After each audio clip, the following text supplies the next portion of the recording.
So hello everyone, I hope कि आप सब अच्छे होंगे। और इस वीडियो में हम लोग देखेंगे कि मुदित सर का जो एथिक्स का कोर्स है वो किस तरीके का है। तो मैं डायरेक्टली टॉपिक पे आता हूँ बिना कोई टाइम वेस्ट किए।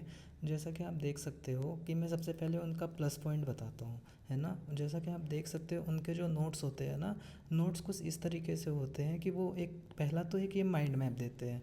इस माइंड मैप का क्या फ़ायदा है कि ये जो होता है एकदम शॉर्ट नोट्स होते हैं, है ना।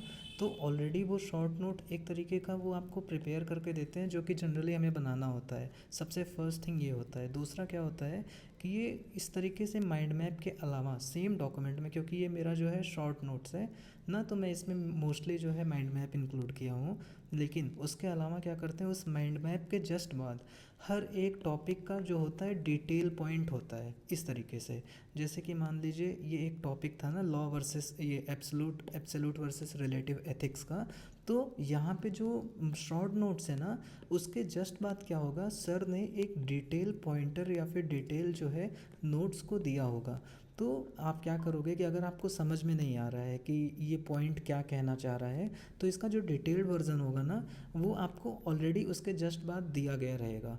तो आप क्या कर सकते हो कि अगर आपको डिटेल वाला नोट्स चाहिए तो आप तो इसको पढ़ोगे ही, उसके मतलब कि सेम डॉक्यूमेंट में आपका माइंड मैप भी रहता है और माइंड मैप के जस्ट बाद जो है वो डिटेल पॉइंट रहते हैं। तो आपको ना प्रॉब्लम नहीं आएगी। ये एक बहुत ही बड़ा बेनिफिट है सर का कि वो माइंड मैप देते हैं शॉर्ट नोट्स के लिए, जो कि रिवीजन के लिए बहुत ईजी होता है, जिसको आप एकदम शॉर्ट बना के एग्ज़ाम डे में जब आप एग्ज़ाम देने जाओगे ना, जीएस पेपर 3 के बाद जब पेपर 4 का पेपर होता है, तो लिटरली आप लगभग 1 आवर में इसे फटाफट से गो थ्रू कर सकते हो। तो सबसे बड़ा बेनिफिट मुदित सर के नोट्स का और उनके लेक्चर का ये है।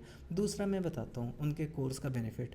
वो क्या करते हैं ना, हर एक जो भी मतलब उनकी क्लास होगी, क्लास के बाद जो अप्लाइड एथिक्स के क्वेश्चन होते हैं, एक तो आप ये जानो कि ये देखिए हर क्वेश्चन हर डॉक्यूमेंट में ना उस टॉपिक से रिलेटेड जो पीवाईक्यू रहता है वो सर कवर कराते हैं। और इस तरीके से नहीं कि वो बहुत ही डिटेल्ड मॉडल आंसर हो, नहीं, एकदम एग्जैक्ट आंसर कि आपको इंट्रो में क्या लिखना है, आपको इनफैक्ट कौन सा डायग्राम बनाना है वो भी सर बताते हैं।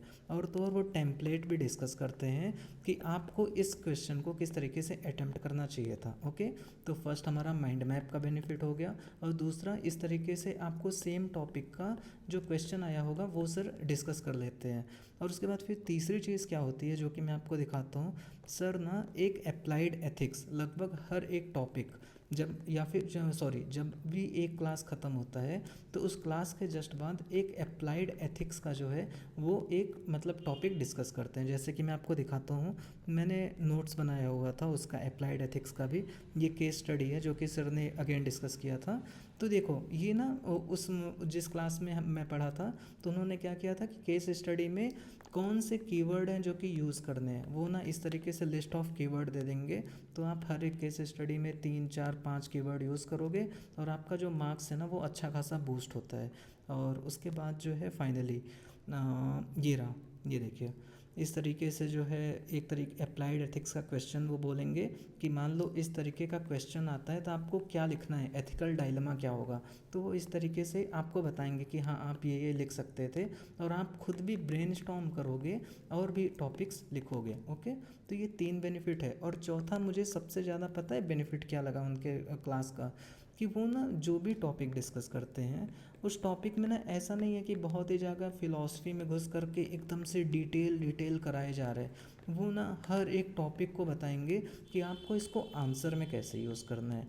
और ये चीज़ ना भाई मुझे बहुत अच्छी लगती है कि आपको ये बता रहा है कोई इंसान कि हाँ आपको इस तरीके से इसको आंसर में यूज़ करना था। जैसे कि मान लो वो टॉपिक उन्होंने डिस्कस किया था एक रिलीजन का, है ना, सॉरी जैसे कि आता है ना रिलीजन का कि भक्ति मूवमेंट हमें क्या सिखाता है और सूफी मूवमेंट हमें क्या सिखाता है।